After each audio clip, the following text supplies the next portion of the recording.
Why don't you sit here? Bill can sit here. Well, thank you. Before we get started, I think there were some pioneers. Of course, we have the pioneers here on stage, but there were some other really important pioneers in the video we just saw, and a couple of them are here in the audience. So, Mitch Kapor, who is a regular at D, could you just stand up and wherever you are, there he is.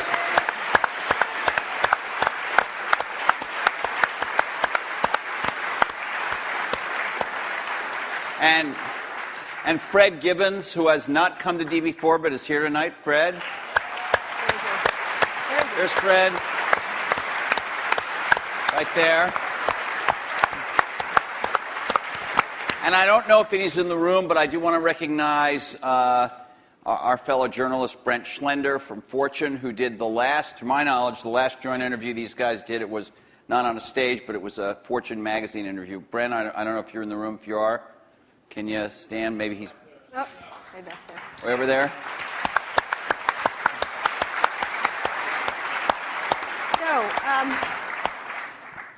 So let's get started. I wanted to ask, there's been a lot of mano-a-mano catfight kind of thing in a lot of the blogs and the press and stuff like that. And we wanted to, the first question I was interested in asking is what you think each has contributed to the computer and technology industry, starting with you, Steve, for Bill, and vice versa. Well, Bill built the first software company in the industry. And I think he built the first software company before anybody really in our industry knew what a software company was, except for these guys. And that was huge. That was really huge. And the business model that they ended up pursuing turned out to be the one that worked really well, for the industry. Mm-hmm. So I think, but the biggest thing was Bill was really focused on software before almost anybody else had a clue that it was really the software. That's what I see. I mean, a lot of other things you could say, but that's the high order bit. And I think building a company is really hard, and it requires your greatest persuasive abilities to hire the best people you can and keep them at your company and keep them working, doing the best work of their lives, hopefully.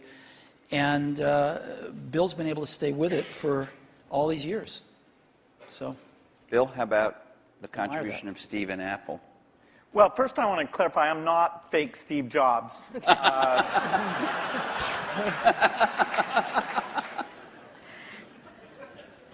What Steve's done is quite phenomenal. If you look back to 1977, that Apple II computer, the idea that it would be a mass market machine, the bet that was made there by Apple uniquely, there were other people with products, but the idea that this could be an incredible, empowering phenomena, Apple pursued that dream. Then one of the most fun things we did was the Macintosh, and that was so risky. People may not remember that Apple really bet the company. Lisa hadn't done that well, and some people were saying, okay, that general approach wasn't good. But the team that Steve built, even within the company, to pursue that, even some days it felt a little ahead of its time. I don't remember that Twiggy disk drive. 128K. Yeah. The Twiggy disk drive, yes. Steve gave a speech once, which is one of my favorites, where he talked about, in a certain sense, we build the products that we want to use ourselves. So he's really pursued that with incredible taste and elegance that has had a huge impact on the industry. And his ability to always come around and figure out where that next bet should be has been phenomenal. Apple literally was failing when Steve went back and reinfused the innovation and risk-taking that have been phenomenal. So the industry's benefited immensely from his work. We've both been lucky to be part of it, but I'd say he's contributed as much as anyone. Well, we've also both been incredibly lucky to have had great partners that we started the companies with, and we've attracted great people. I mean, so everything that's been done at Microsoft and at Apple has been done by just remarkable people. none of which are sitting up here, today. Well, not us. Well, you're sort of the Not you. not us. And You're in a way you're the stand-ins for all those yeah, other people. in a way we are. In a very tangible way. So Bill mentioned the Apple II in 1977 and 30 years ago, and there were a couple of other computers with which were aimed at the idea that average people might be able to use them. And looking back on it, a really average person might not have been able to use them by today's standards, but it certainly broadened the base of who could use computers. I actually looked at an Apple ad from 1978. It was a print ad that shows you how ancient it was, and it said thousands of people have discovered the Apple computer. Thousands of people.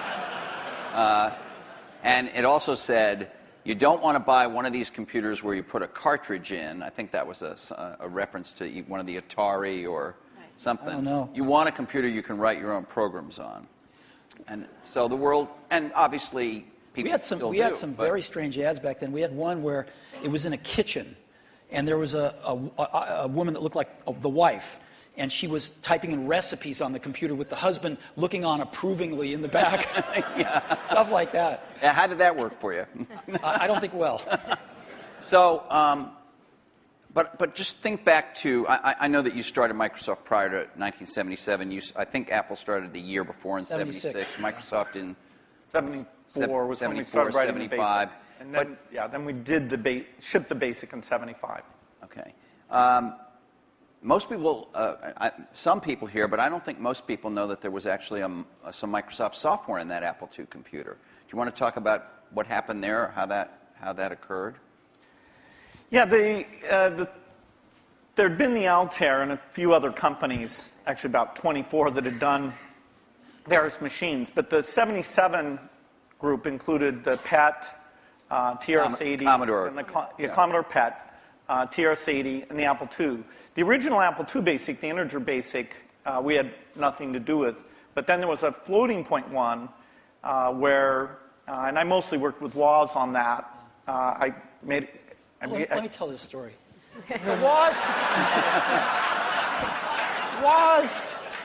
my partner, we started out with this guy named Steve Wozniak, brilliant guy. He writes this BASIC that is like the best BASIC on the planet. It does stuff that no other BASIC's ever done. You don't have to run it to find your error messages. It finds them when you type it in and stuff. It's perfect in every way, except for one thing, which is it's just fixed point, right?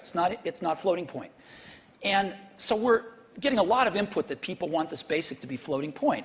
And like we're begging Woz, please make this floating point. Who's we? How many people are in Apple? Well, me. Yeah. We're begging Woz to make this floating point. And he just never does it, and he wrote it by hand on paper. I mean, he didn't have an assembler or anything to write it with. It was all just written on paper, and he'd type it in. He just never got around to making a floating point. Why? Well, this is one of the mysteries of life. I don't know, but he never did. And so, Microsoft had this very popular, really good floating point BASIC that we ended up going to them and saying, help. And how much was I think you were telling us earlier? That was $31,000. That Apple paid you for that. The floating point BASIC. And I flew out to Apple. I spent 2 days there getting the cassette. The cassette tapes were the main ways that people stored things at the time. Right. And, that was fun. I think the most fun is later when we worked together. Well, what was the most fun? Tell the story about the most fun that was later. And maybe later, not the most fun. Let him talk. I'm teasing. Well, Steve can probably start it better. The team that was assembled there to do the Macintosh was a very committed team. And there was an equivalent team on our side that just got totally focused on this activity. Jeff Harbers, a lot of incredible people. And we really had bet our future because on the Macintosh being successful, and then hopefully graphics interface in general being successful, but first and foremost, the thing that would popularize that being the Macintosh. And so we were working together, the schedules were uncertain, the quality was uncertain, the price. When Steve first came up, it was going to be a lot cheaper computer than it ended up being, but that was fine. So you worked in both places, in both? Well, we were in Seattle, and we fly down there. But Microsoft, if I remember correctly, from what I read, wasn't Microsoft one of the few companies that were allowed to even have a prototype of the Yeah. Mac at the time? What's interesting, what's hard to remember now is that Microsoft wasn't in the applications business then. They took a big bet on the Mac because this is how they got into the apps business. I mean, Lotus dominated the apps business on the PC back then. Right. We had done just Multiplan, Yeah. which was a hit on the Apple II. And then Mitch did an incredible job betting on the IBM PC. And 123 came in and, ruled that part of the business. So the question was, what was the next paradigm shift that would allow for an entry? WordPerfect, we had Word, but WordPerfect was by far the strongest in word processing, DBase, and database. And Word was that was a kind of a DOS, a text. All of these products I'm saying were DOS-based Right. products. Because Windows wasn't in the picture at the time. Right. That's more in the early 90s that we get to that. And so we made this bet that the paradigm shift would be graphics interface, and in particular that the Macintosh would make that happen with 128K of memory, 22K of which was for the screen buffer, 14K was for the operating system. So it was 14K. Yeah. 14K. Yeah. The original Mac operating system was 14K. 14K that we had to have loaded when our software ran. So when the shell would come up, it had all the 128K. The OS was bigger than 14K. It was in the 20s somewhere. I see. So when we ship these computers now with a gigabyte, 2 gigabytes of memory, and nobody remembers 128K. I remember that. I remember paying a lot of money for computers with 128K in those days. So the two companies worked closely on the Mac project because you were maybe not the only, but the principal or one of the principal software creators for it, right? Is that right? Well, Apple did the Mac itself, but we got Bill and his team involved to write these applications. And we were doing a few apps ourselves. We did Mac Paint and Mac Draw and stuff like that. But Bill and his team did some great work. Now, in terms of moving forward, after you left and your company grew more and more strong, what did you think was going to happen to Apple after sort of the disasters that occurred after Steve left? Well, Apple's fate hung in the balance. We continued to do Macintosh software, and Excel, which Steve and I introduced together in New York City. That was kind of a fun event. That went on and did very well. But then, Apple just wasn't differentiating itself well enough from the higher volume platform. And Meaning Windows, right? I mean, DOS and Windows. okay, but especially Windows in the 90s began to take off. By 1995, Windows became popular. The big debate wasn't sort of Mac versus Windows. The big debate was character mode interface versus graphics mode interface. And when the 386 came and we got more memory and the speed was adequate and some development tools came along, that paradigm bet on GUI paid off for everybody who'd gotten in early and said, this is the way that's going to go. But Apple wasn't able to leverage its products. After the 512K Mac was done, the product line just didn't evolve as fast. Steve wasn't there as it needed to, and we were actually negotiating a deal to invest and make some commitments and things with Gil Amelio. And no, seriously. And Don't be mean. Don't be mean to him. I'm sorry. Just saying the word Gil Amelio, you can see him just. And so I was calling him up on the weekend and all this stuff, and next thing I knew, Steve called me up and said, "Don't worry about that negotiation with Gil Amelio. You can just talk to me now." And I said, "Wow." Gil was a nice guy, but he had a saying. He said, Apple is like a ship with a hole in the bottom, leaking water.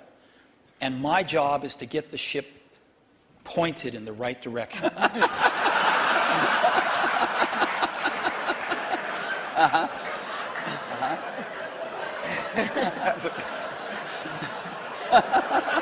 Okay.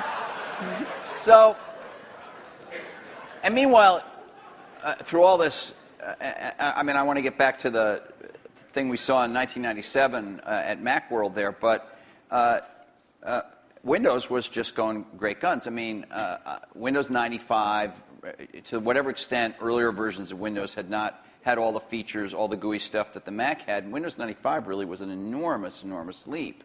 Yeah, Windows 95 is when graphics interface became mainstream and when the software industry realized, wow, this is the way applications are going to be done. And it was amazing that it was ridiculed sort of in 93, 94. It was not mainstream. And then in 95, the debate was over. It was kind of just a common sense thing. And it was a combination of hardware and software maturity getting to a point that people could see it. So I don't want to go through every detail, the whole history of how you came back, but Thank you. You had, but you in that video we all saw, you said you had decided that it was destructive to have this competition with Microsoft. Now, obviously, Apple was in a lot of trouble, and I presume that there was some tactical or strategic reason for that, as well as just wanting to be a nice guy, right? I mean, You know, Apple was in very serious trouble, and what was really clear was that if the game was a zero-sum game where for Apple to win, Microsoft had to lose, then Apple was going to lose. But a lot of people's heads were still in that place. Why was that from your perspective? Well, a lot of people's heads were in that place at Apple, and even in the customer base, because, you know, Apple had invented a lot of this stuff, and Microsoft was being successful, and Apple wasn't, and there was jealousy and this and that. There was just a lot of reasons for it that don't matter. But the net result of it was there were too many people at Apple and in the Apple ecosystem playing the game of, for Apple to win, Microsoft has to lose.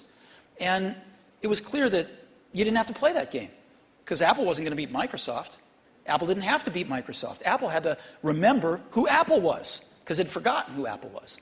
And so to me, it was pretty essential to break that paradigm. And it was also important that, you know, Microsoft was the biggest software developer outside of Apple developing for the Mac. And so, you know, it was just crazy what was happening at that time. And Apple was very weak. And so I called Bill up, and we tried to patch things up.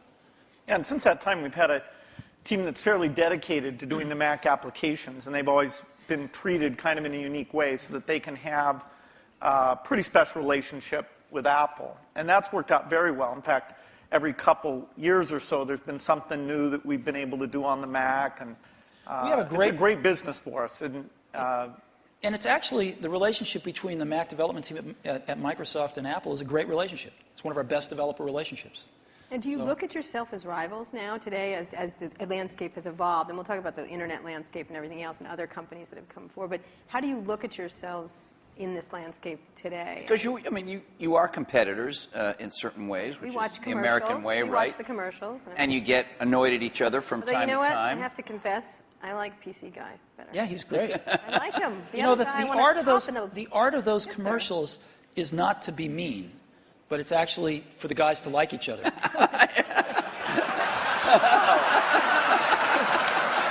Thanks.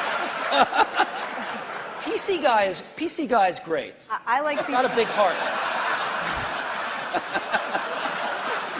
His mother loves him. His mother loves I'm him. telling you.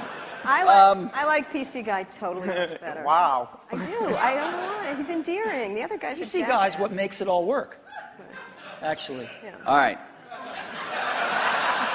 It's worth thinking about. So how do you look at yourselves? Let me just ask you, Bill. Obviously, Microsoft is a much larger company. You're in many more markets, many more types of products than Apple is. You know, when you were running the company, or when Steve Ballmer is running the company, you think obviously about Google. You think about, I don't know, Linux in the enterprise. You think about lots of, Sony in the game area. How often is Apple on your radar screen at Microsoft in a business sense? Well, they're on the radar screen as an opportunity, and in a few cases like the Zune, that if you go over to that group, they think of Apple as a competitor. They love the fact that Apple's created a gigantic market, and they're going to try and come in and contribute something to that. And we love them because they're all customers.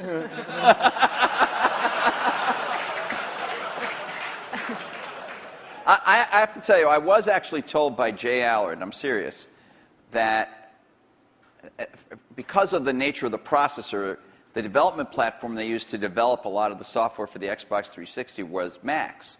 And he claimed that at one point they had like placed the biggest order for whatever the Mac Tower was at the time of anybody, and it was Microsoft. I don't know if it was the biggest, but yeah, we had the same processor, essentially, that the Mac had. This is one of those great ironies. They were switching away from that processor while the Xbox 360 was adopting it, but for good reasons, actually, in both cases, because we're not in a portable application, and that was one of the things that processor roadmap didn't have. But yes, we did. It shows pragmatism, but we try and do things that way. So that was the development system for the early people getting their software ready for the introduction of Xbox 360. And we never ran an ad on that. I see. Admirable restraint. That's wonderful. There were hundreds of them. Steve is so known for his restraint.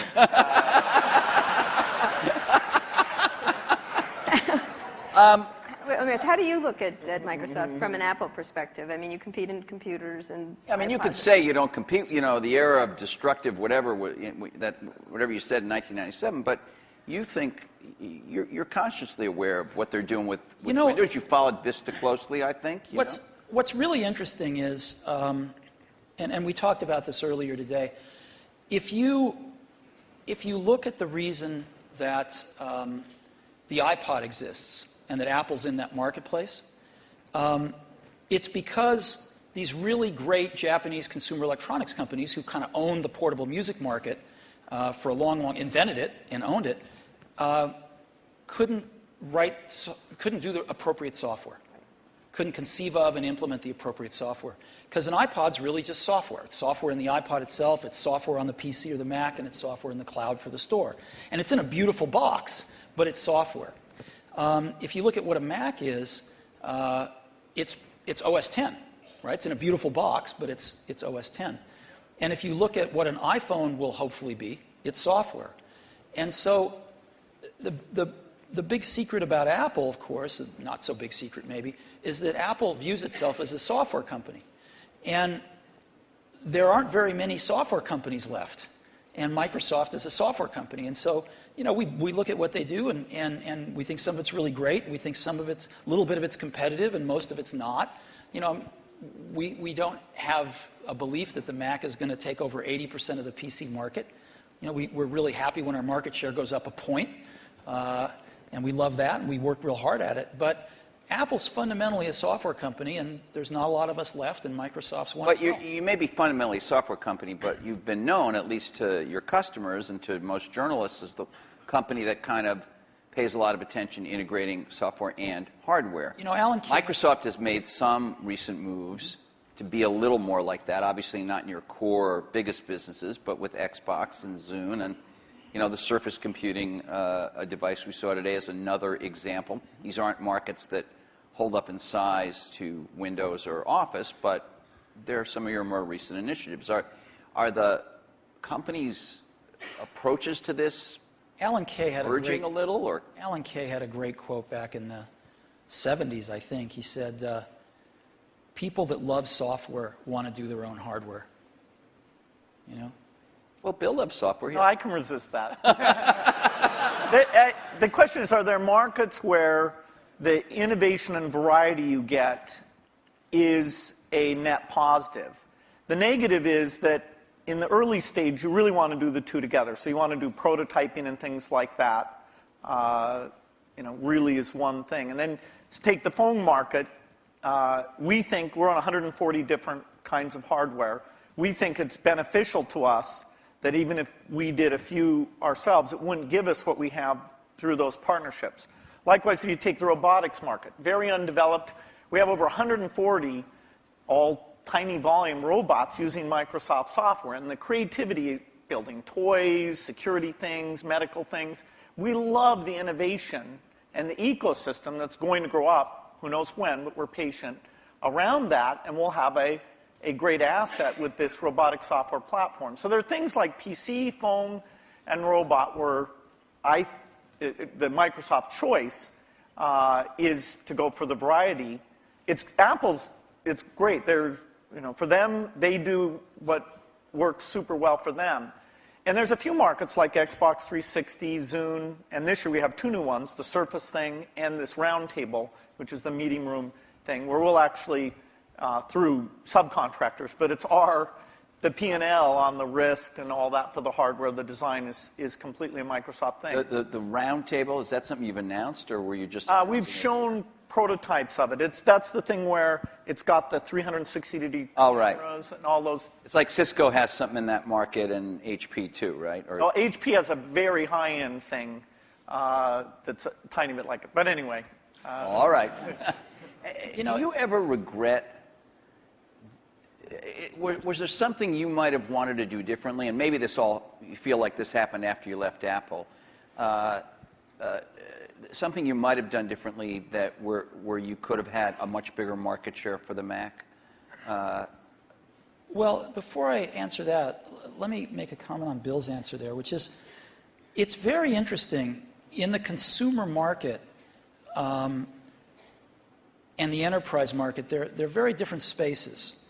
And in the consumer market, at least, I think one can make a pretty strong case that outside of Windows on PCs, it's hard to see other examples of the software and hardware being decoupled working super well yet. It might in the phone space over time. It might. But it's not clear. It's not clear.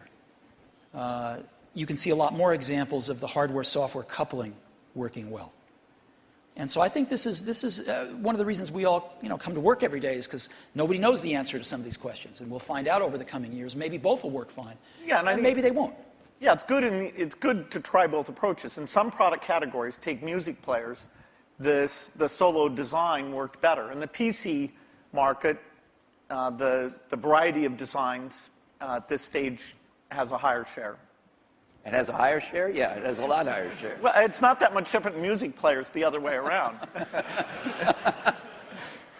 Is there some moment you feel like I should have done this or Apple should have done that and we could have had? You stuck to this idea of these hardware-software integration, and it's working very well now. There's a lot of things that happened that I'm sure I could have done better when I was at Apple the first time, and a lot of things that happened after I left that I thought were wrong turns, but it doesn't matter. It really doesn't matter, and you kind of got to let go of that stuff, and we are where we are. So we tend to look forward, and one of the things I did when I got back to Apple 10 years ago was I gave the museum to Stanford and all the papers and all the old machines and kind of cleared out the cobwebs and said, let's stop looking backwards here. It's all about what happens tomorrow. And because you can't look back and say, well, gosh, I wish I hadn't gotten fired. I wish I was there. I wish this. I wish that. It doesn't matter. And so let's go invent tomorrow rather than worrying about what happened yesterday. Let's talk about, we're going to talk a little bit about tomorrow, but let's talk about today, the landscape of how you see the different players in the market and how you look at what's developing now. What has surprised both of you since having been around for so long and still very active in everything? I mean, your companies are still critically key companies, but there are many, many companies that are becoming quite powerful. How do you look at the landscape at this moment and what's happening, especially in the internet space? I think it's super healthy right now. I think there's a lot of young people out there building some great companies who want to build companies, who aren't just interested in starting something and selling it to one of the big guys, but who want to build companies. And I think there's some really exciting companies getting built out there, some next generation of stuff that some of us play catch up with, and some of us find ways to partner with and things like that. But there's a lot of activity out there now, wouldn't you say? Yeah, I'd say it's a healthy period. Yeah. The notion of what the new form factors look like, what natural interface can do, the ability to use the cloud, the internet, to do part of the task in a complementary way to the local experience. There's a lot of invention that the whole approach of startups, the existing companies who do research,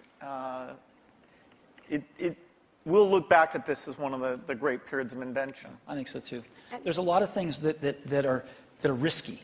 right now, which is always a good sign, you know, and you can see through them. You can see to the other side and go, yes, this could be huge, but there's a period of risk that, you know, nobody's ever done it before. Do you have an example that would, for example? I do, but I can't say. Okay. And so, but I can say, when you feel like that, that's a great thing. Right. That's what keeps you coming to work in the morning, and and it tells you there's something exciting around the next corner. Okay, but so the two of you have certainly you're involved every day with the internet. You have internet products. You have a whole slew of stuff on the internet.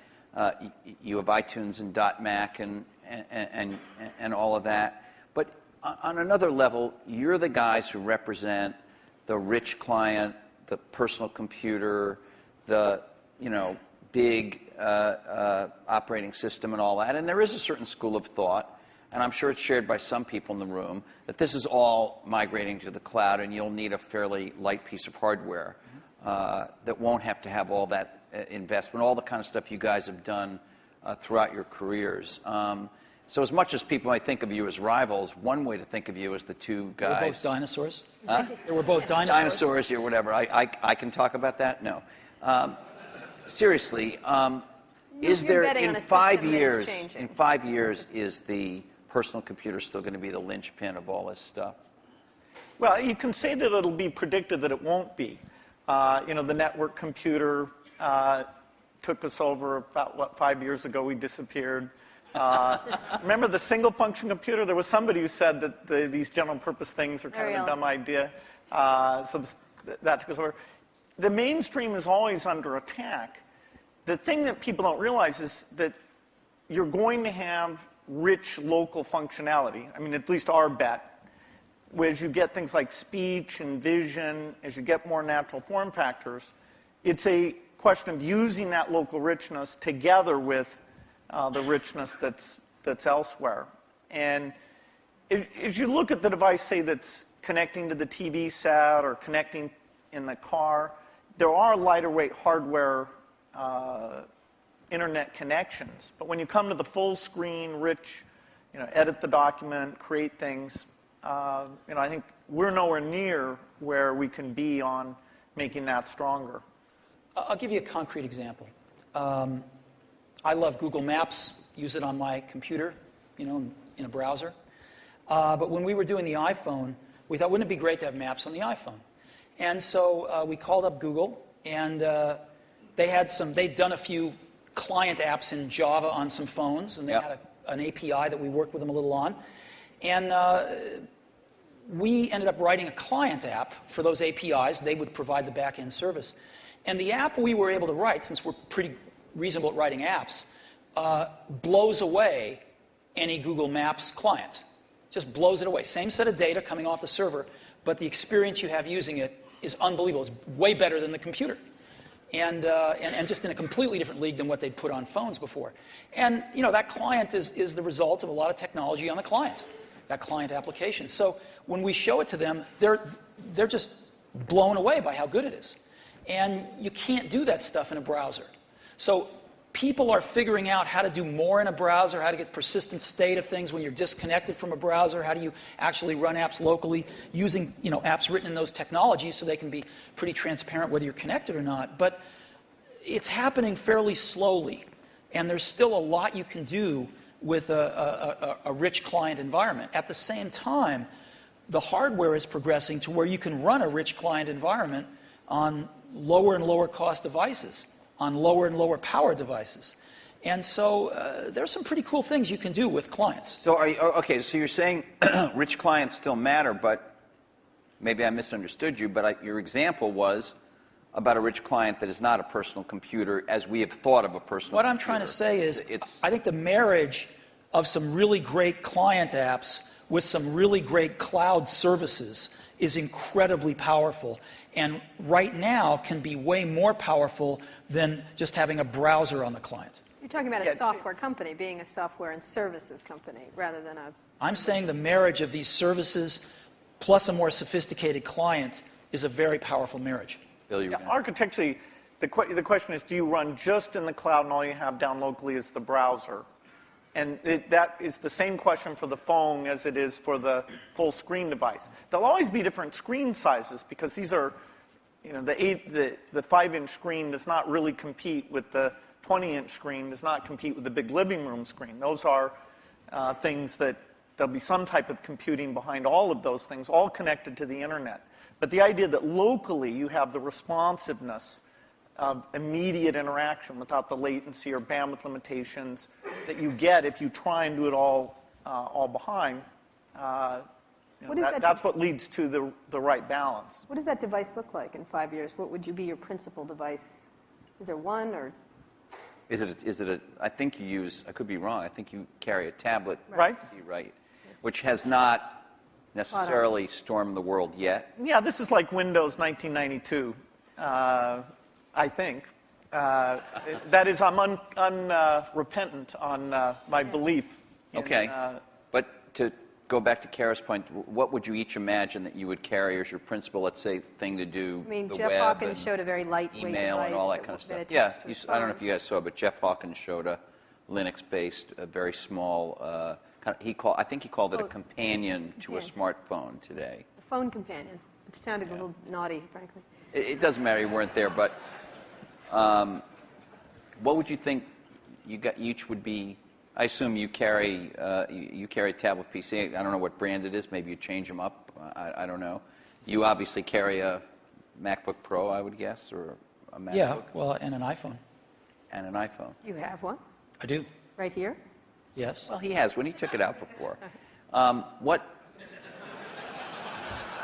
Really? He Sorry. flashed his iPhone earlier today. Anyway, go ahead. So what is your device? What would you say the device What's your that people device should in be 5 carrying? years that you rely on the most? I don't think you'll have one device. I think you'll have a full-screen device that you can carry around, and you'll do dramatically more reading off of that. Yeah, I mean, I believe in the tablet form factor.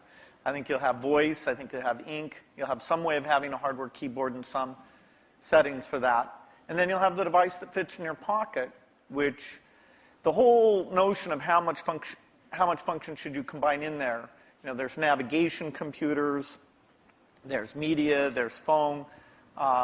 Technology is letting us put more things in there, but then again, you really want to tune it so people know what they expect. So there's quite a bit of experimentation in that pocket-sized device. But I think those are natural form factors, and it will have the evolution of the portable machine and the evolution of the phone will both be extremely high volume, complementary. That is, if you own one, you're more likely to own the other.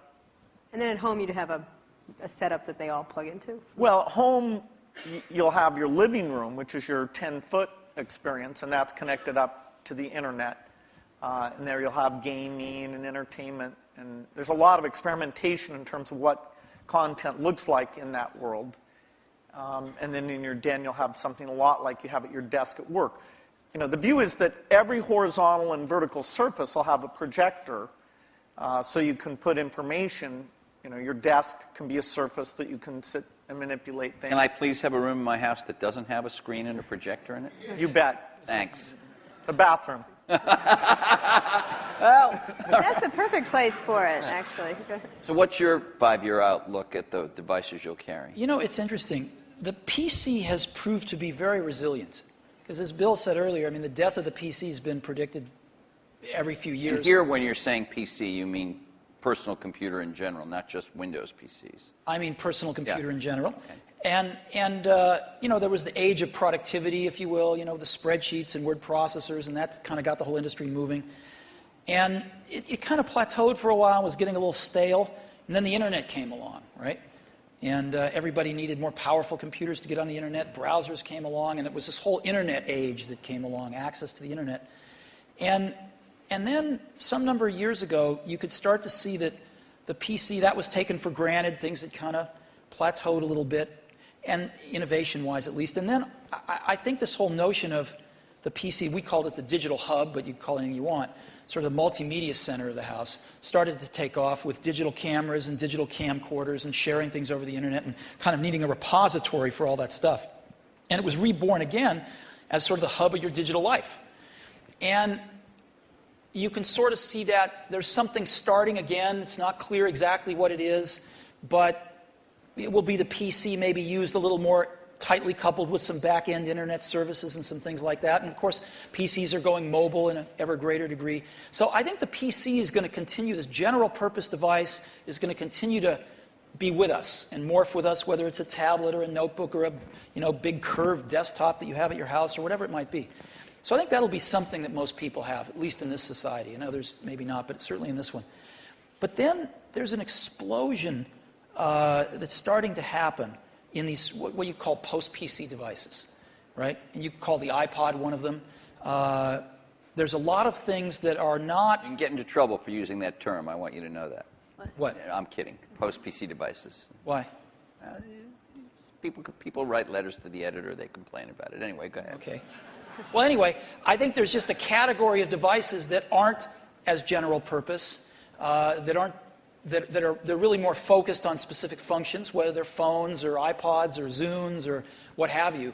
And I think that category of devices is going to continue to be very innovative, and we're going to see lots of them. Give me an example of what that would be. Well, an iPod is a post-PC yeah. device. A phone is a post-PC device. Is the iPhone and are some of these other smartphones, and I know you believe that the iPhone is much better than these other smartphones at the moment, but are these things, aren't they really just computers in a different form factor? I mean, when you say we use the word phone, it sounds like... We're getting to the point where everything's a computer in a different form factor. So what? Right? So what if it's built with a computer inside it? It doesn't matter. It's what is it? How do you use it? How does the consumer approach it? And so who cares what's inside it anymore? So what are the core functions of the device formerly known as the cell phone, whatever we want to call it, the pocket device? What would you say the core functions? Like 5 years out, what are the core functions of that pocket device? How quickly all these things that have been somewhat specialized, the navigation device, the digital wallet, the phone, the camera, the video camera, how quickly those all come together, it's hard to chart out. But eventually, you'll be able to make something that has the capability to do every one of those things. And yet, given the small size, you still won't want to edit your homework or edit a movie on the screen of that size. And so you'll have something else that lets you do the reading and editing and those things. Now, if we could ever get a screen that would just roll out like a scroll, then you might be able to have the device that did everything. Well, in the very first D conference, we had these guys from E-Ink here. Yeah. I'm sure you've both talked to them. They were talking about that. That was 5 years ago. It's always 5 years out. Do you? Yes, we can't. There's some advances in projection technology that are more likely to deliver it, I think, than the flexible material guys. But it's not even on the horizon, no matter which of the two approaches are pursued. We have some Microsoft research people who work on that, and there's a lot of investment, but it's at least in the 5-year time frame. 5 years from now, what's going to be on that pocket device? I don't know. And the reason I don't know is because I wouldn't have thought that there would have been maps on it 5 years ago. But something comes along, gets really popular, people love it, get used to it, you want it on there. So people are inventing things constantly, and I think the art of it is balancing what's on there and what's not on there, is the editing function. And clearly, most things you carry with you are communications devices. You want to do some entertainment with them as well, but they're primarily communications devices, and that's what they're going to be.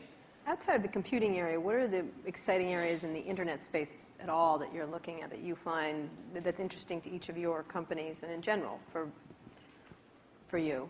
Any kind of social networking, any kind of the wikis, those kind of things we've talked about in the past today, essentially.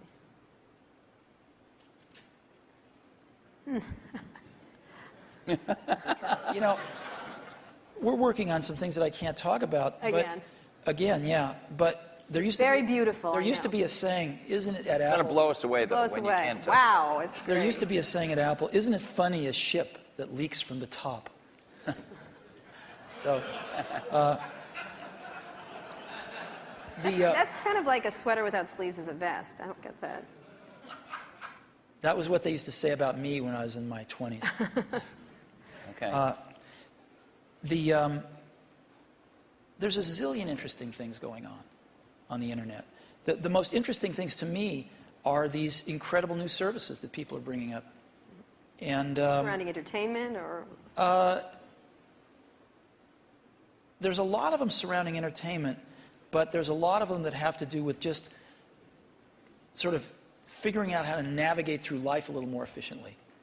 And I think, it's really great when you show somebody something and you don't have to convince them they have a problem that this solves. They know they have a problem. You can show them something, they go, oh my God, I need this. And I think you're going to see a lot of things like that happen over the next year or two. Do you, you obviously have a very large internet business with iTunes, and you sell a lot of stuff on the Apple Store. But, you were early with this idea that when you bought a computer from Apple, you had this kind of internet service back end, and it was called .Mac. And I think a lot of people feel you haven't developed it very much. I couldn't agree with you more, and we'll make up for lost time in the near future. And in your case, you obviously have huge things like Hotmail, for instance, which is, I guess, and Windows Messenger, which are both widely used, and I don't even know how many users. a gazillion. Huge numbers. But on the other hand, you haven't, as Steve Ballmer was talking about today, you have other people have much stronger positions in things like search and other parts of the internet. So, are you guys, because you are the personal computer companies that are best associated with that, not as nimble as some of these competitors at this point? Do you worry about not being as nimble, both of you? I mean, obviously, Microsoft's a much bigger company, but you're a big company. Steve, Apple is. Do you worry about not being as nimble as somebody sitting out there with, the kind of 10 employees that you guys had in 1977?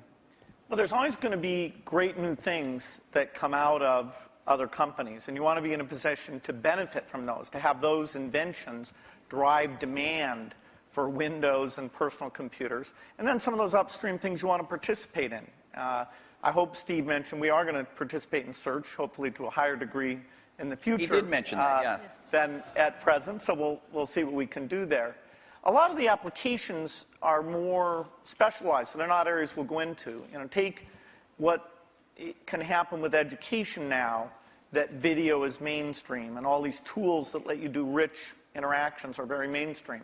I'm very excited about that. The idea of empowerment goes back to the very beginning of our industry, and some of those dreams that this would be used by students or that teachers could get better and learn from each other in these new ways. We're just at the threshold where some of those things can happen. And yes, our companies can contribute to that, but as a whole, it's the ecosystem jumping on and building on each other where you can finally say, finally, technology did something for education. See, I look at this a little bit differently, which is we're not trying to do a lot of this stuff because it's not what we do. We don't think one company can do everything. So you've got to partner with people that are really good at stuff. Like, we're not, maybe Microsoft is great at search. We're not. We're not trying to be great at search. So we partner with people that are great at search. And we don't know how to do maps on the back end. We know how to do the best maps client in the world, but we don't know how to do the back end. So we partner with people that know how to do the back end. And what we want to do is be that consumer's device and that consumer's experience wrapped around all this information and things we can deliver to them in a wonderful user interface, in a coherent product. And so in some cases, we have to do more work than others. In the case of iTunes, there wasn't a music delivery service that was any good, and we had to do one, so we'll do one. But in other cases, there's companies doing a way better job because we're not as good at this stuff as other people are, and we'd love to partner with them. And so, we selectively do that. And I think it's really hard for one company to do everything. Let's talk about Life's entertainment. complex. You're both in the entertainment world. Entertainment is important to both your companies. For yours, music right now, and as you get into Apple TV, Microsoft has been within the Hollywood area. Where do you see that going in the era of YouTube? We've had a couple of network people here talking about changes that are happening in Hollywood and everything else. What is happening now to entertainment delivery, and where do you all play? Because you'll be the delivery mechanism in one way or the other for most people. Well, the big milestone is where the delivery platform is the internet, and so you bring the richness and the interactivity. I think you can get a little bit of a glimpse of the future of TV more from looking at community type things like Xbox Live, where people are talking to each other, finding friends, watching things together, talking about those things. That, as you map that onto genres like educational shows or sports shows or watching the Olympics or the elections, that ability to navigate becomes very, very powerful. And we're not an entertainment company. Yes, we do Halo, which is this big video game, but by and large, we're a platform.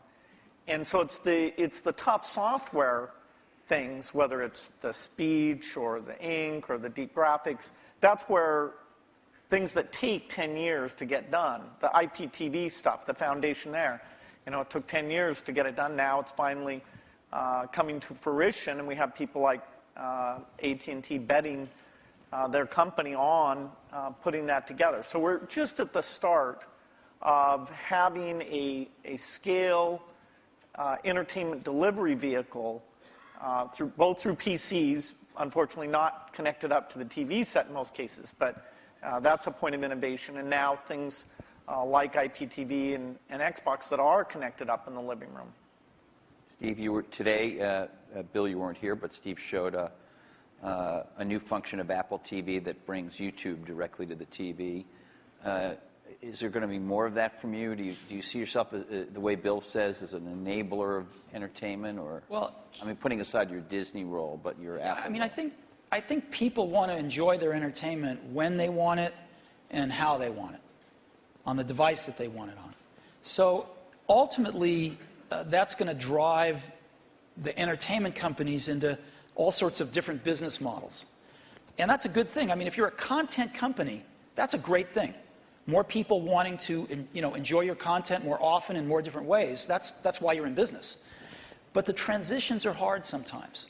And the music industry, it turned out that the internet got fast enough to download songs pretty easily. There was no legal alternatives, and maybe they made some bad choices in how they reacted to that. But they're still trying to make the transition to a very different way of doing business or ways of doing business while they're under attack from piracy.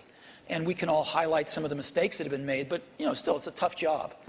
And Hollywood, I think, has watched what's happened in music, learned some things to do, some things not to do. But they're still trying to map this out. How do they make some of these transitions, some new business models, different platforms, allowing their customers way more freedom on when they want to watch stuff and how they want to watch it. And I think there's a tremendous amount of experimentation and thought going on that's going to be good. That's going to be really good if you're a content owner. Can I ask about the user interface of the personal computer for a minute?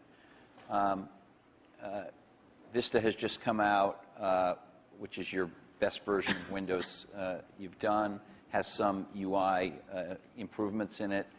You're about to do yet another version of the Mac OS called Leopard in the fall, which, from what you've shown publicly, at least so far, has some improvements. But fundamentally, these are still the kind of file icon, folder icon, drop-down menu. I know I'm minimizing. There's a lot of other things. There's gadgets and widgets and all kinds of other cool things in there now. But you can see that it's still all built on what you started with, what Xerox did research on.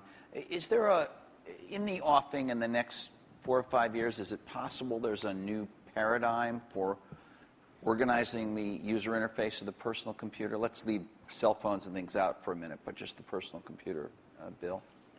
One of the things that's been anticipated for a long time is when 3D comes into that interface. And there was a lot of experimentation, sites on the internet where you'd kind of walk around and meet people. But in fact, the richness, the speed, it just didn't sustain itself. Now we're starting to see with some of the mapping stuff, a few of the sites, that the quality of that graphics, the tools and things are getting to the point where 3D can really come in. So I definitely say that when you go to a store, bookstore, you'll be able to see the books lined up, the way you might be interested in, or lined up the way they are in the real store. So 3D is a way of organizing things, particularly as we're getting much more media information on the computer, a lot more choices, a lot more navigation than we've ever had before. And we can take that into this communications world where the PC is playing a much more central role, kind of taking over was the PBX, sort of one of the last mainframes in the business environment. That'll be a big change that'll come to it. And as we get natural input, that'll cause a change. And what about this multi-touch stuff? It's really interesting. Obviously, Steve showed some of it on the iPhone when he introduced the iPhone.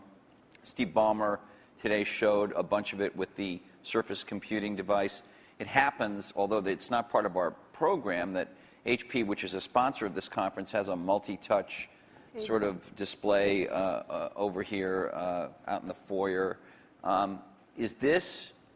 Will this make its sort way of that Minority into, Report, this kind of thing? Yeah, will this make its way into, maybe you call it direct manipulation of objects with your hands and your fingers. Will this make its way into mainstream, let's say, laptop computers as a new UI or an additional part of the UI, or is that just a well, but thing go beyond for the laptop. specialized devices? Vision, software is doing vision. And so, imagine a game machine where you just can pick up the bat and swing it, or the tennis racket and swing it. Yeah, we have one of those. Yeah, No, that's, Well, that's the Wii. not it. You can't pick up your tennis your racket tennis Oh, I see what you mean, and yeah. swing it. Right. You can't sit there with your friends and do those natural things. That's a 3D positional device. This is video recognition. This is a camera seeing what's going on. And, in a meeting, like you're on a video conference, you don't know who's speaking when they're audio only, things like that. The camera will be ubiquitous. Now, of course, we have to design it in a way that people's expectations about privacy are handled appropriately. But software can do vision, and it can do it very, very inexpensively.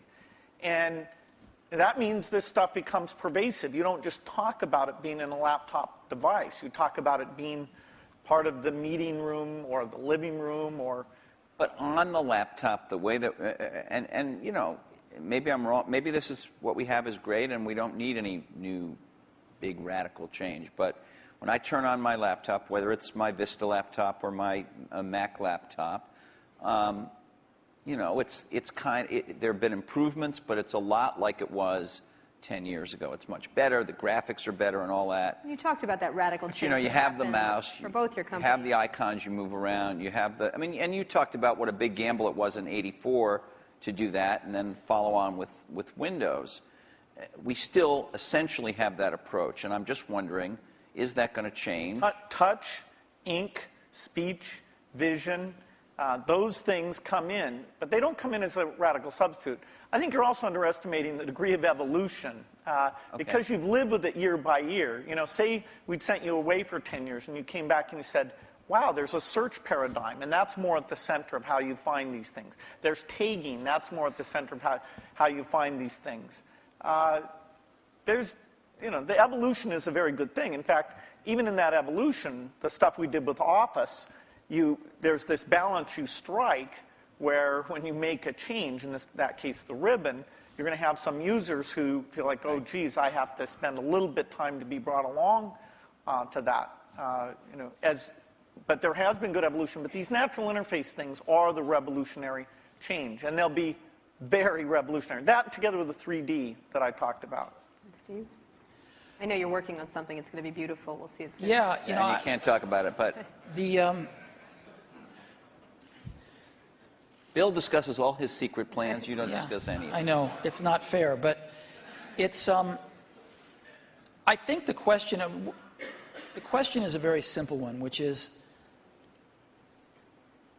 how much of the really revolutionary things people are going to do in the next 5 years are done on the PCs, or how much of it is really focused on the post-PC devices?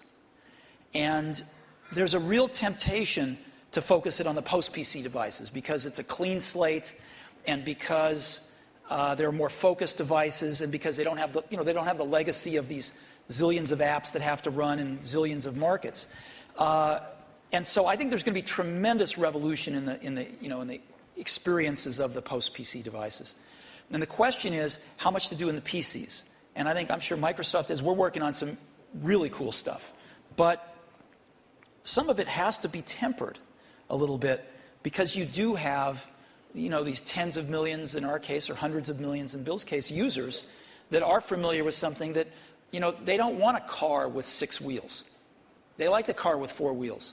They don't want to drive with a joystick. They like the steering wheel. And so, you have to, as Bill was saying, in some cases you have to augment what exists there, and in some cases you can replace things. But I think the radical rethinking of things is going to happen in a lot of these post-PC devices. I'm going to ask a more personal question. We have just a minute before we're going to open up for questions. What's the greatest, I'm not going to call this the Barbara Walters moment and ask you what tree you'd like to be, but what's You would the love to be Barbara would, Walters, let me just tell you. No, I would not. What's the greatest misunderstanding? Ding, right. But thank you, Steve. About your relationship. I mean, you're obviously going to go down in history as history books already said kind of thing. But what's the greatest misunderstanding between you and your relationship and about each other? What would you say would be this idea of catfight, this idea of which one of the many? We've kept our marriage secret for over a decade now. Canada. That trip to Canada. Mm-hmm.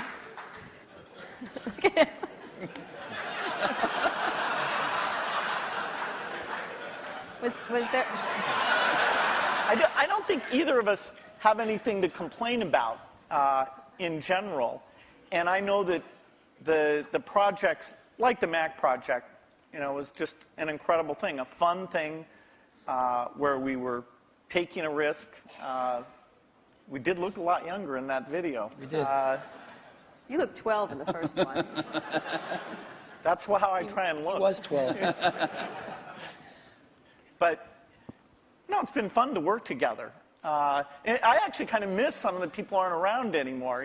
People come and go in this industry. It's nice when somebody sticks around and have some context of all the things that have worked and not worked. And the industry gets all crazy about some new thing. There's always this paradigm of the company that's successful is going to go away and stuff like that. It's nice to have people seeing the waves and waves of that, and yet been willing when it counted to take the risk to bring in something new. Has it been important? One last question, and then we'll go to the audience. He didn't answer us because he just said this. I have an answer. He only talked about his secret gay marriage. Yeah. So. I thought that was your answer. No, that wasn't my answer. When Bill and I first met each other and worked together in the early days, generally we were both the youngest guys in the room, right? Individually or together. I'm about 6 months older than he is, but roughly the same age. And now, when we're working at our respective companies, I don't know about you, but I'm the oldest guy in the room most of the time. And that's why I love being here. And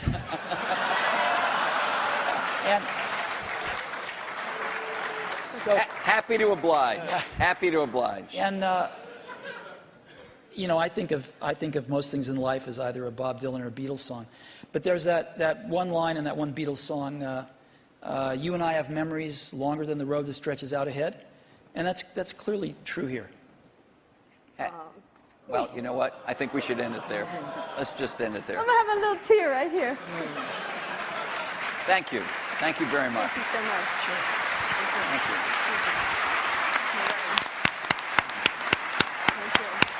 We're going to ask you questions. Sit down. Sit down. Oh, standing O. Thanks. Have we ever had a standing O here? No. I don't know. The toilet. No.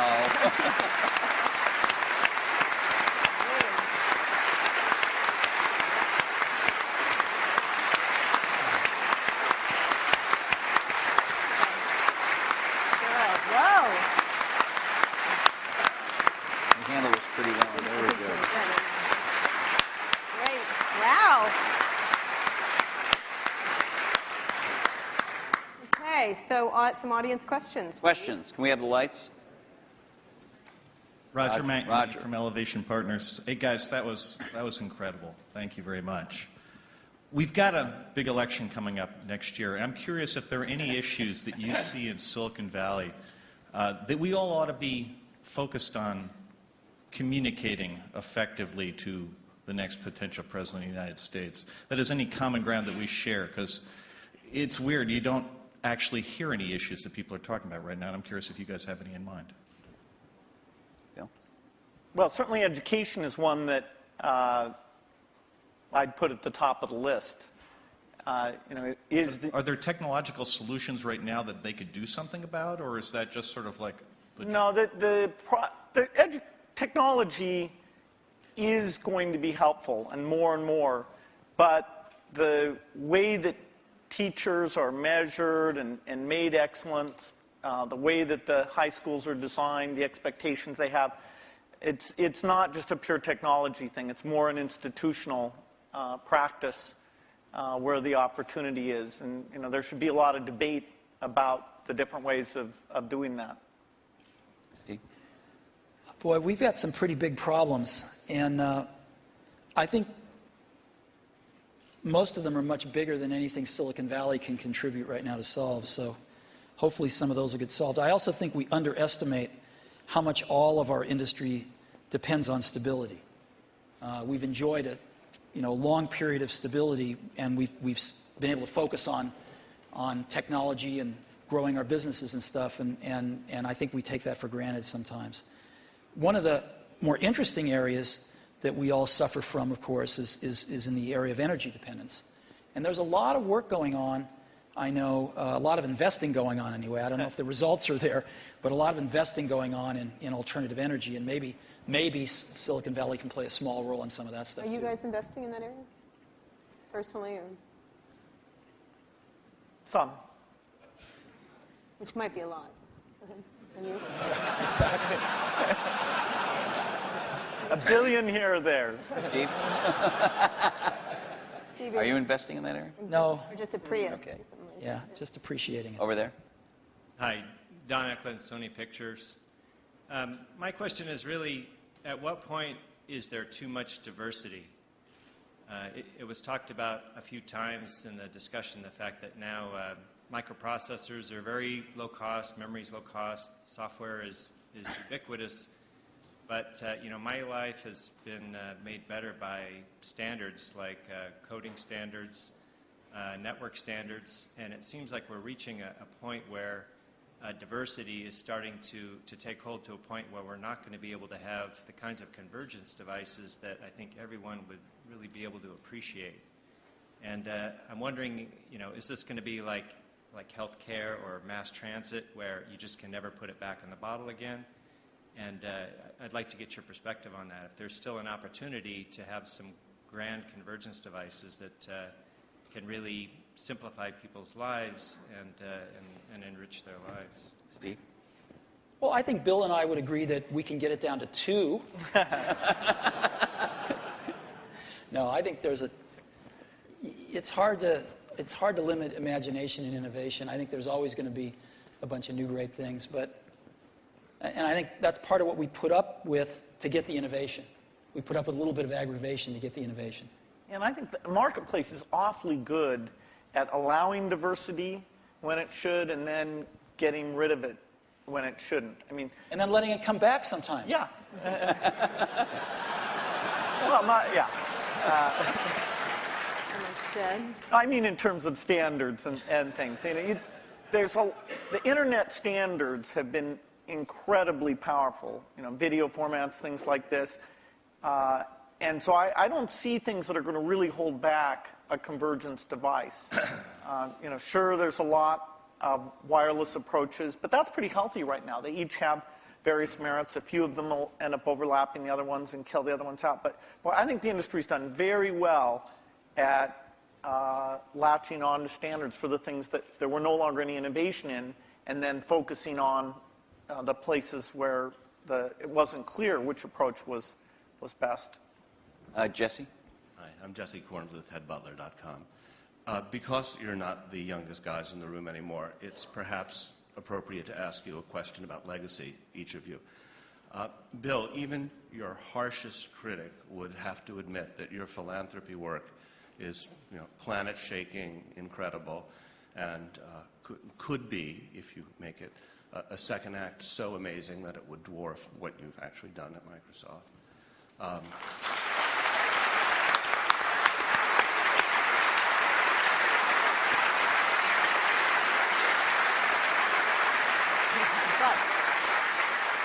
If you had to choose a legacy, what would it be? And Steve, do you look at Bill and you think, gee, that guy is so lucky. He had a company so rich with talent that he didn't have to personally, come in every day and save it. And, I wish I had the opportunity.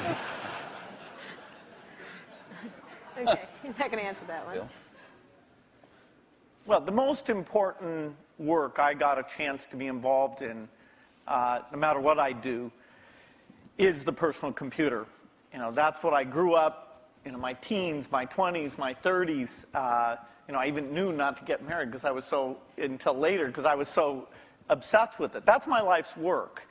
And it's lucky for me that some of the skills and resources, but I'd put skills first, that I was able to develop through those experiences can be applied to the benefit of the people who haven't had technology, including medicine, working for them. So it's an incredible blessing to have two things like that. But the thing that if you look inside my brain, it's filled with software and, the magic of software and a belief in software. And, that's not going to change. Okay. So your question was about whether I wish I didn't have to go into Apple every day? No, if you envy Bill a bit, this second act that he has. Oh, no, I think it's I think the I don't want world's to do anything else. But I think the world's a better place because Bill realized that his goal isn't to be the richest guy in the cemetery, right? That's a good thing, and so he's doing a lot of good with the money that he made. I'm sure Bill was like me in this way. I mean, I grew up fairly middle class, lower middle class, and I never really cared much about money. And Apple was so successful early on in life that I was very lucky that I didn't have to care about money then. And so I've been able to focus on work and then later on my family. And I sort of look at us as two of the luckiest guys on the planet because we found what we loved to do and we were at the right place at the right time. And we've gotten to go to work every day with super bright people for 30 years and do what we love doing. And so it's hard to be happier than that. Your family and that. What more can you ask for? And so I don't think about legacy much. I just think about being able to get up every day and go in and hang around these great people and hopefully create something that other people will love as much as we do. And if we can do that, that's great. I think the middle. Yeah.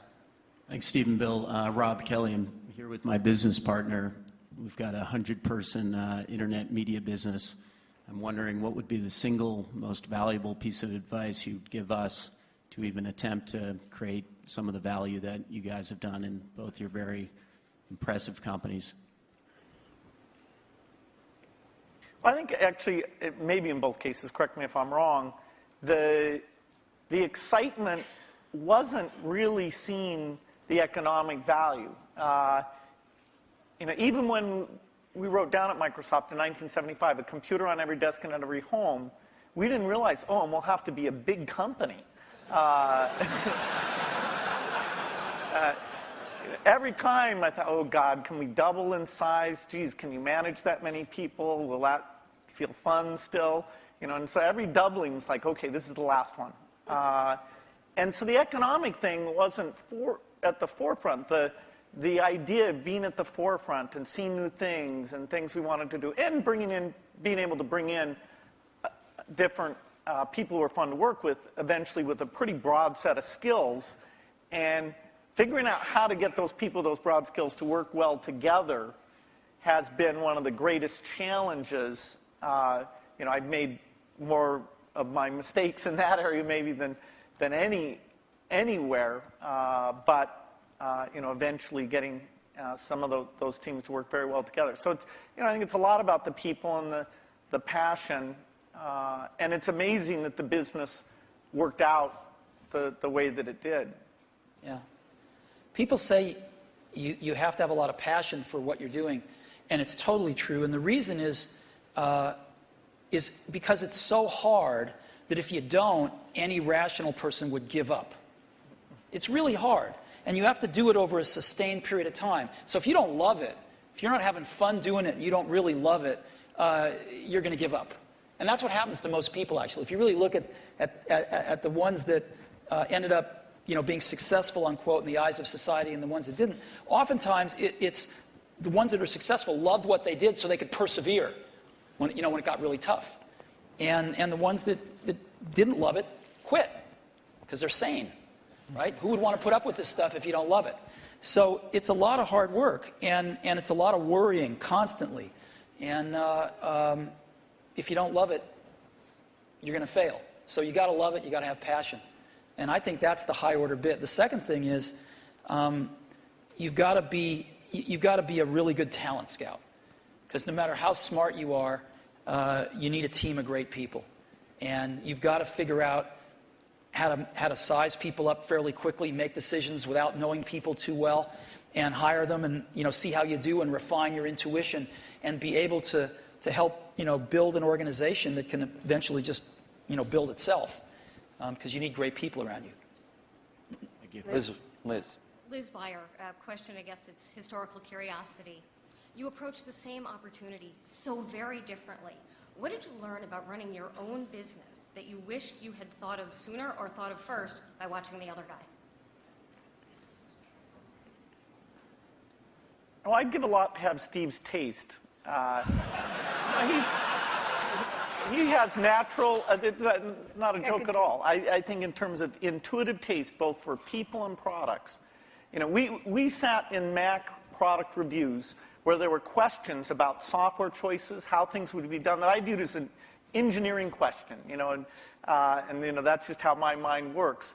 And I'd see Steve make the decision based on a sense of people and product that it's even hard for me to explain. The way he does things, it's just different. And I think it's magical. And in that case, wow.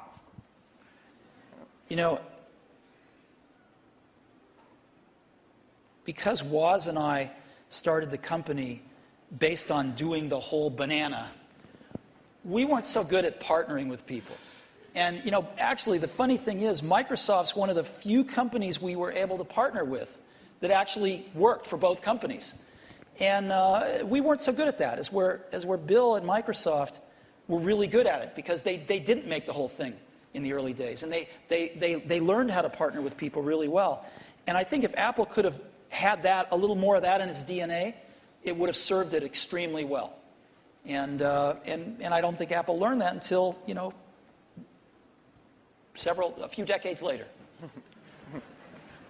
Last question. Is there? This over here. I'm sorry. Over here. Yeah, hi. Charlie Brenner from Fidelity Investments.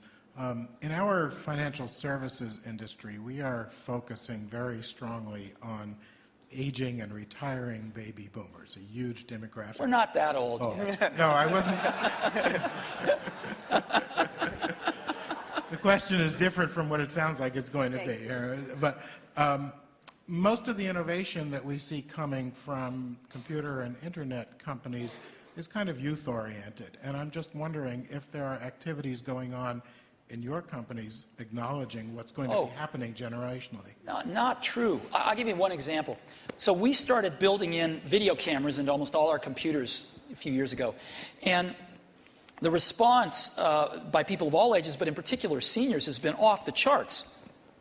Because they're buying these things now, and they're buying them for their grandkids, their sons and daughters with their grandkids, so they can stay in touch with their grandkids, and they're video conferencing more than younger people are. And it's incredible what this has done. So that's just one simple example, but there's like dozens of them that have clicked with seniors that are living independently that want to stay in touch with extended families and do other things like that. Yeah, I think that it's a very good point when you look at the size of the market.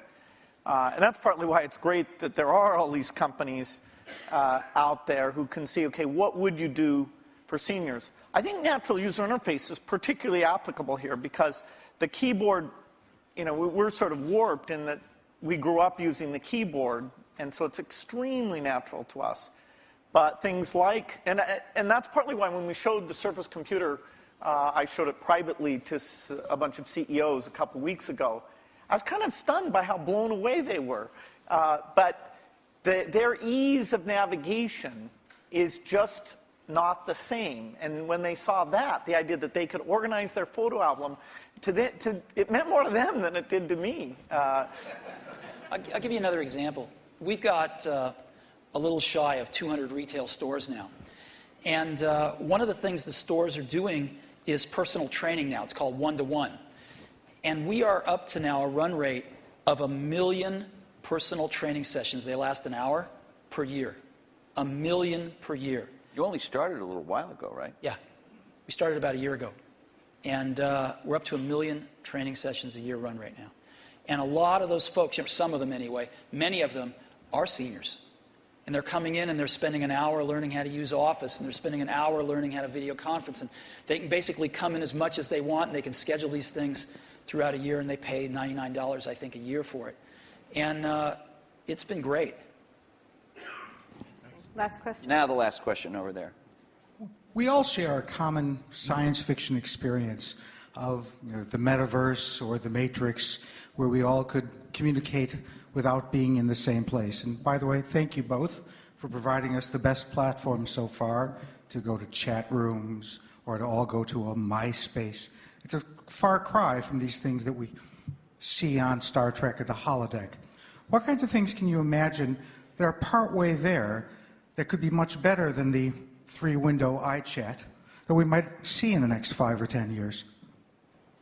Well, I don't think Steve's going to announce his transporter. I want Star Trek. Just give me Star Trek. No, I think short of the transporter, most things you see in science fiction are, in the next decade, the kinds of things you'll see. The virtual presence, the virtual world that both represents what's going on in the real world and represents whatever people are interested in. This movement in space as a way of interacting with the machine. I think the deep investments that have been made at the research level will pay off with these things in the next 10 years. Steve? I don't know. And that's what makes it exciting to go into work every day. Because there's, as we talked about earlier, this is an extraordinarily exciting time in the industry. And lots of new stuff happening. So, I can't even begin to think of what it's going to be like 10 years from now. Great. Thank you so much. No, thank you so much. Thank you so much. It's great. It's great. It's really good.